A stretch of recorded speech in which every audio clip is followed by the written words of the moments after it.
Hi you guys, welcome back to the Review Network. So today I want to talk about episode 2 of Miss Marvel. So episode 2 focuses on Kamala trying to understand her new abilities. We see her and Bruno at the top of a building, and while they're on the rooftop, they're really just trying to figure out, how these new abilities work and, things like that. And of course he starts to scan her, and he finds out that this energy or ability has been dormant in her, and the bangles actually unlock those abilities. So it made her a little more curious about her heritage, of course, which we'll see throughout the episode. And then she started doing a little bit more training, just trying to figure things out, and she eventually gets the hang of it a bit.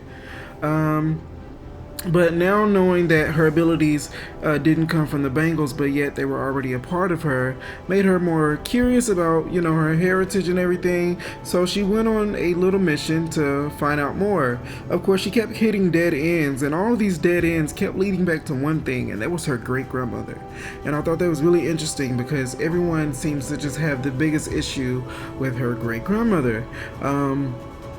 And she even meets her aunties at an event, but I'm going to get to that in just a second.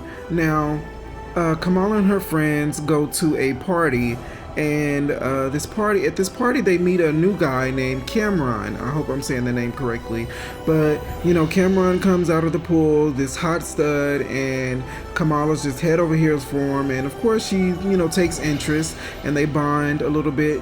He takes all of them back home, and that's when she kind of get to know him a little bit more. And I just thought that was really a really nice scene of how quickly they introduced a character and he was already lovable. And then they cut to the event they go to, and Kamala's doing a little more digging, and they're not really getting anywhere, but the aunties pretty much just tell them more about the great grandmother, and it's just still more just like bad mouthing the great grandmother. Doesn't really help her at all understand her abilities, and it's becoming a tad bit frustrating.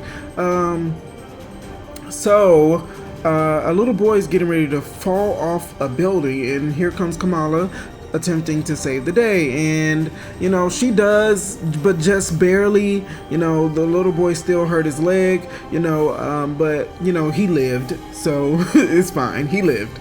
But Kamala was still hurt by it, and so she ran off. But before she can get too far, the Department of Damage Control comes, and they're coming to attempting to take her in. But Kamala manages to get away, and out of the blue, Cameron shows up to help her escape. She hops in the car, and they drive off. And now Kamala feels a little bit of relief, and then next thing you know, she hears a voice in the back seat. She turns around, and it is a woman. Now this woman is very familiar to Kamala, because every time she's used her abilities, she get these visions, and these visions is a woman reaching out or calling out to her, and that's the same woman. Now, as the audience, as we see, we can understand that is her great grandmother just by how we've been watching the episode so far. But Kamala doesn't know that, and then she introduces Cameron as her son. So I thought that was really interesting. But you guys, listen, that's all the time I have. I just wanted to talk to you guys about that, give you a little bit of a rundown. Did you like episode 2? And what kind of theories do you guys have? Let's talk about it. Okay, that's all.